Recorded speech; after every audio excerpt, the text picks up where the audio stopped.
시민의 법률 길잡이 판결 읽어주는 변호사 조용주 변호사입니다. 자, 오늘 제가 소개할 판례는 2017년 4월 24일 법률신문 3면에 나온 판결인데요. 익히 언론의 보도에서도 많이 나온 황필상 씨의 증여세 부과처분의 세금폭탄 이런 기사로 나온 것들에 대한 판결인데요. 상당히 중요한 판결이라고 할 수 있겠습니다. 자, 이 황필상 씨는 대단하신 분이에요. 그분은 아주대 공대를 나오셔가지고 프랑스에 유학을 갔어요. 가서 박사학위를 따서 카이스트 박사를 하다가 뜻이 있어서 수원교차로라는 업체를 창업을 하고 그거를 회사를 키운 다음에 자기가 이제 어려서부터 어렵게 자라서 사회에 기여하고 싶다는 생각으로 수원교차로의 주식을 자기의 모교인 아주대에 기부하려고 하면서부터 이 일이 시작이 됐습니다. 근데 이제 아주대학교는 그 주식을 직접 받지 못하고 그러면 장학재단을 하나 만들어라. 그래서 만든 게 구원장학재단을 2005년도에 만들었어요. 그래서 자기가 갖고 있던 수원교차로 주식 90%, 그 가치가 시가로 218억인데 요거를 이 장학재단에다가 주식으로 기부를 했죠. 그 이후에 이 수원세무서에서 이거는 그 증여세법에서 주식 5% 룰, 그러니까 공익법인의 이러한 회사의 주식 5% 이상을 기부를 하는 경우에는 증여세를 부과하도록 규정에 따라서 증여세라는 것이 최고 세율이 50%거든요. 그래서 이 시가에다가 50%, 그 다음에 가산세, 그리고 시간이 지나서 결국은 이 세금이 225억까지 자기가 증여한 것보다 더 많은 세금이 부과되는, 한마디로 세금 폭탄을 맞으면서 이 사건이 사회적으로 문제가 됐습니다.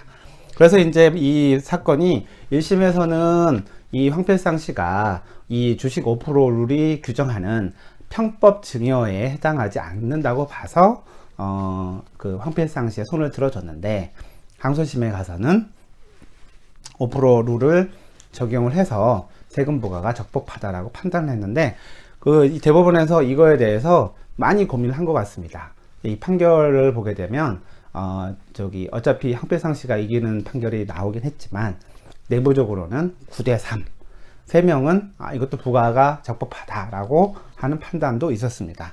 근데 가장 큰 문제가 무엇이냐면 결국은 이러한 공익법인의 어떤 회사의, 영리법인 회사의 주식을 기부한 것이 대주주가 편법적으로 증여를 하는데 이용이 되느냐 안 되느냐라는 쟁점이 가장 중요한 거였고, 그거에 94년도에 처음 만들어졌을 때는 20% 룰이었는데 그게 계속 줄어서 여기 나오는 5% 룰까지 이제 줄어들다 보니 이러한 세금 폭탄 사건이 발생하게 된 것입니다.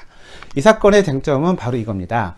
주식을 기부한 후 기부자와 공익재단의 지분을 합쳐서 최대 주주여야만 하고, 이때 공익재단의 지분을 합치려면 단순히 주식을 출연한 것만으로는 부족하고 재단의 정관 작성, 이사선임 등 설립 과정에 지배적인 영향력까지 행사했을 때 비로소 과세할 수 있다라고 했는데, 이 얘기는 뭐냐면 결국은 이러한 장학재단 같은 이런 공익법인이 이러한 주식을 이제 증여를 받았을 때 실제적으로 기부를 한 사람이 이 공익재단을 지배하고 있는지, 정관 작성이나 이사의 선임이라는 것이 공익재단에서 가장 중요한, 실질적으로 지배를 하는 사람이 관여할 수밖에 없는 행위인데, 이거에 황필상 씨가 관여를 적절히 했다면 이거는 편법 증여로 봐서 과세를 하는 게 맞고, 그렇지 않고 순수하게 선의로 기부를 하는 거였고, 재단이 누가 이사가 되든 정관이 어떻게 되든 이거에 대해서 황필상 씨가 관여를 안 했다고 하면 이거는 선의 기부를 하는 것이기 때문에 이 5% 룰에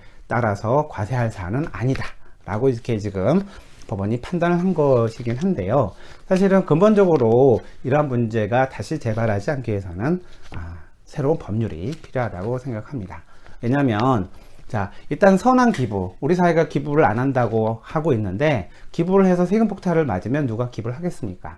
근데 다만 이러한 5% 룰을 통해서 대기업의 대주주들이 편법 상속이나 편법 증여로 활용을 한다면 이거는 우리가 생각한 선한 기부를 조장하려다가 오히려 더 돈 있는 사람들이 더 잘 되는 잘못된 방향으로 갈 수가 있습니다. 그래서 조금 더 법을 정밀하게 만들 필요가 있고요. 그 다음에 공익재단이 그냥 이런 목적으로 만들어지면 안 되는 거기 때문에 이거를 잘 감시하고, 또 공익재단이 가지고 있는 재산을 공익사업에 적극적으로 쓰도록 할 수 있도록 제도적인 장치가 필요하다고 할 수 있겠습니다.